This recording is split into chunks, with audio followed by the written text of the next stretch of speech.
Hi friends, mutton curry ఎలా వండాలనేది చూపిస్తాను. First మటన్ని అలా కోసుకొని శుభ్రంగా కడిగేసి ఒక గిన్నెలోని ఉడకబెడుతున్నాను. ఎందుకంటే కొంచెం అట్మోస్ అనేది కొద్దిగా ముదురుగా ఉంటుంది. ఆ ఇది అనేది లేకుండా ఉండటం కోసం అని చెప్పాను ఫస్ట్ కొంచెం కడిగేసేసి ఆ ఉన్న నీళ్ళతోనే ఉడకబెడుతున్నాను. ఒక గిన్నెలో ఫస్ట్ 3 టేబుల్ స్పూన్లు ఆయిల్ వేసాను. అది కొద్దిగా వేడెక్కింది. దాంట్లోకి ఉల్లిపాయలు, పచ్చిమిరపకాయలు వేస్తున్నాను. ఒక ఉల్లిపాయ, 3 పచ్చిమిరపకాయలు కోసాను.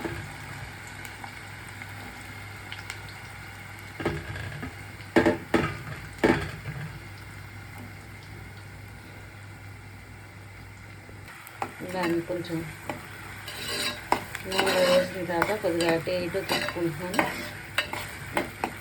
పప్పు కూడా వేసాను, కరివేపాకు కూడా వేసి ఒకసారి కలిగి తిప్పుతున్నాను. నాన్ వెజ్ ఇష్టపడతాము, అయితే మన శరీరానికి మటను, చికెను, ఫిష్ ఇవే కాదండి, కూరగాయలు కూడా అవసరమే. కాబట్టి నేను ఈ ప్రతి దాంట్లో కూడాను వెజిటేబుల్స్ కూడా వేస్తాను. అయితే ఇప్పుడు ఈ మటన్ కర్రీలోని వంకాయలు వేస్తాను. వంకాయ మటన్ కర్రీ చాలా బాగుంటుంది కాంబినేషన్ టేస్ట్. దాన్ని కొంచెం గోల్డెన్ కలర్లో వచ్చేలాగా ఫ్రై చేసుకోవాలి.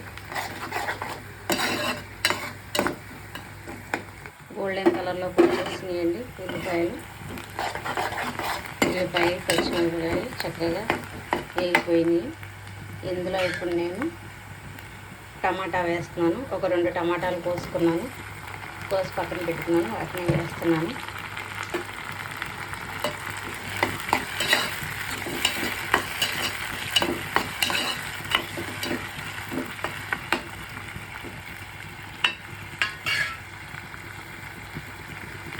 కొంచెంసేపు మగ్గనిద్దాము టమాటాలని.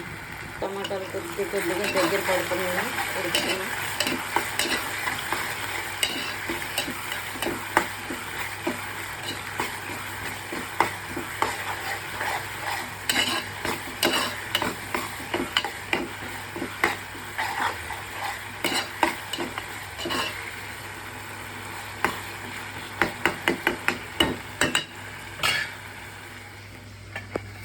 ఉడికిపోయినటువంటి టమాటా ఉల్లిపాయలోకి కొంచెం అల్లం, చిన్నుల్లిపాయ పేస్ట్ నూరుకున్నాను, దాన్ని ఇందులో వేసాను.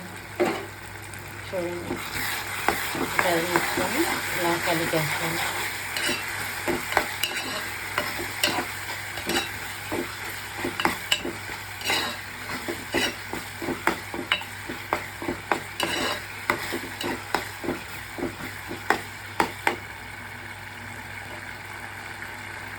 కొద్దిసేపు అలాగా మగ్గనిచ్చి మటన్ని ఉడకపెట్టాము కదా పక్కన, ఆ మటన్ని మళ్ళీ ఇందులో వేసాను. వేసి అన్నిటిని కలయి తిప్పుతున్నాను ఇలాగా.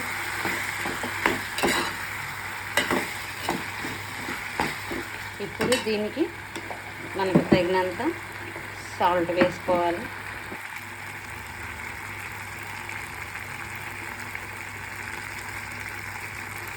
ఆల్రెడీ ఇందులో నేను కొంచెం ముక్క ఉడకబెట్టినప్పుడు ఉప్పు వేసుకున్నాను, కాబట్టి కొంచెం నాకు సరిపడినట్టు వేసాను. మీకు ఉప్పు సరిపోయినట్టుగా వేసుకోండి. దాంతోపాటు పసుపు కూడా వేసుకోండి. పసుపు ఎందుకు వేస్తారంటే అసలు కూరలోని ఏదైనా సరే కాక పసుపు అనేది యాంటీబయాటిక్ లాంటిది.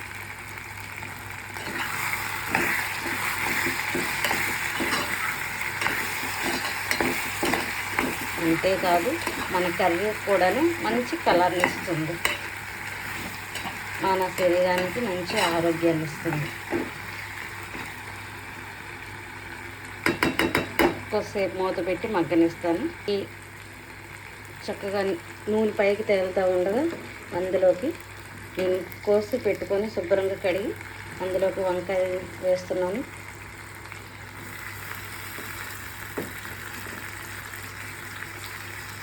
నేను ముందుగానే ఈ వంకాయలని కోసి సాల్ట్ వాటర్లో వేసుకున్నాను. వంకాయలు ఇలా వేసుకున్న తర్వాత ఒక్కసారి కలిగి పెట్టుకోవాలి కూరని.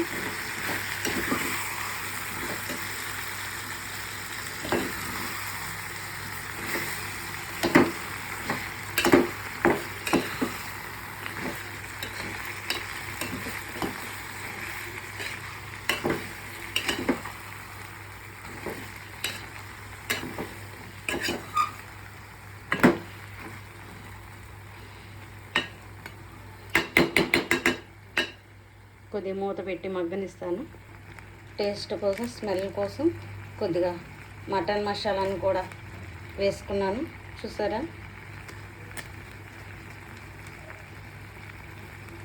కొంచెం కలుపుకుంటాను కిందకి పైకి.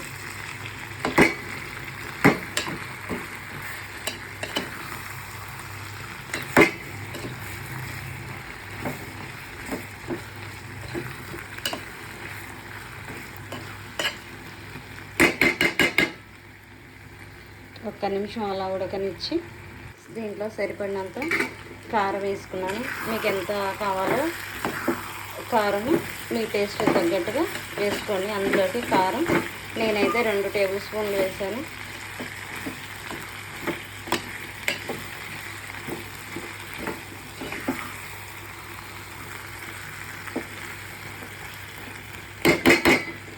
కారం అవన్నీ వేసాం కదా, మగ్గటానికి మూత పెడుతున్నాను.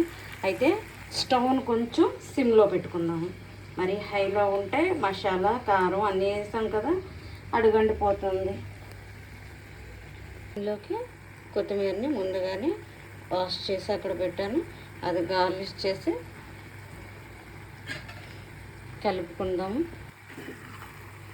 యాక్చువల్గా అందరూ కూడాను కొత్తిమీర అనేది లాస్ట్లో వేస్తారు, అది ఇది అంటారు. కానీ నాకు అలా ఇష్టం ఉండదు. కొంతమందికి, చాలామందికి కూడాను ఇలా కొత్తిమీర కనిపించినా తింటారు. కానీ చాలామంది ఆ కొత్తిమీర అట్లాగా పైకి కనిపిస్తూ అలాగ ఒక్కలుగా ఉంటే వాళ్ళు తినరు. కొంచెం మా ఇంట్లోని నేనే అలాగా తిన్నాను కాబట్టి ముందుగానే ఇందులో వేసేస్తాను. ఇందులో అలా వేయటం వల్ల అసలు కొత్తిమీరే కనపడదు, కానీ దాని ఫ్లేవర్ మాత్రం బాగా తెలుస్తుంది. చాలా బాగుంది. ఇలా దగ్గరికి వచ్చేసింది కదా. ఇప్పుడు యాక్చువల్గా చాలామందికి ఇగురులాగా కావాలి అనుకుంటే ఇలాగే కొంచెం పొడి మసాలా, అంటే ధనియాలు, చెక్క, లవంగాలు చేస్తాం కదా మసాలా, అది పొడి మసాలా కొంచెం అలా పైన గార్నిష్ చేసుకొని దింపేసుకుంటే సరిపోతుంది. కొద్దిగా పులుసులాగా కావాలి కూర అని అనుకుంటే కనుక దాంట్లోకి ఒక 2 కప్పులు వాటర్ని నేను పోస్తున్నాను. కొద్దిగా నాకు పులుసులాగానే ఉండాలి కూర. 2 కప్పులు వాటర్, డ్రింకింగ్ వాటర్ పోసుకున్నానండి. దాన్ని ఒక్కసారి కలిగి తిప్పుకున్నాను. యాక్చువల్గా కూర అంతా కూడాను చక్కగా మగ్గిపోయింది. అయితే కొద్దిగా వాటర్ వేసుకుంటే కొంచెం పులుసులాగాను, కొద్ది ముక్క కూడాను మటన్ కాబట్టి కొద్ది నీట్గా, కొంచెం నీట్గా ఉడికిద్ది. కొంచెం వాటర్ పోసాం కదా, వాటర్ దగ్గరికి వస్తుంది. చక్కగా నూనె కూడా పైకి తేలుతుంది నిదానంగా.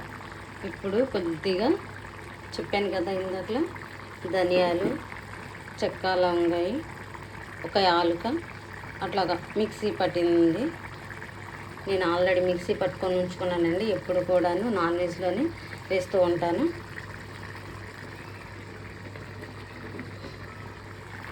చూడండి, కొంచెం అలా తీసుకొని గార్నిష్ చేసుకోండి. ఇంటి కొద్దిగా వేసుకున్నారు అని అనుకుంటున్నారా మసాలా? ఎందుకంటే ఇందాక మనం మటన్ మసాలా వేసాం కదా, అది ఇప్పుడు ఇది 2 కలిపేటప్పటికి ఏమవుతుందంటే కొంచెం ఘాటు వస్తుంది కాబట్టి కొంచెమే వేసాను. ఇప్పుడు కొంచెం టేస్ట్ చూద్దాం.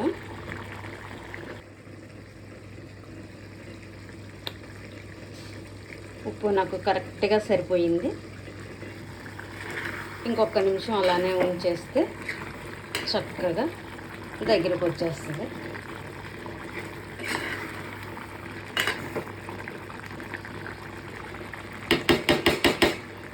చూసారా ఎలా దగ్గరికి వచ్చేస్తుందో చూడండి. అలా కావాలి పులుసు అనుకున్న వాళ్ళు ఇప్పుడే దించేసుకోండి, లేదు అనుకుంటే ఒక్క నిమిషం ఉంచుకోండి. నేను ఒక్క నిమిషం ఉంచుతున్నాను. చూసారా కర్రీ ఎలా దగ్గరికి వచ్చేసి నూనె కొద్దిగా పైకి తేలుతుందో నిదానంగా. ఇప్పుడు ఈ వేడి మీద మనము స్టవ్ ఆఫ్ చేసేసి ఒక నిమిషం మూత అలా పెట్టి ఉంచితే చక్కగా వేడికి ఇంకొంచెం కూర కూడా మగ్గిపోతుంది.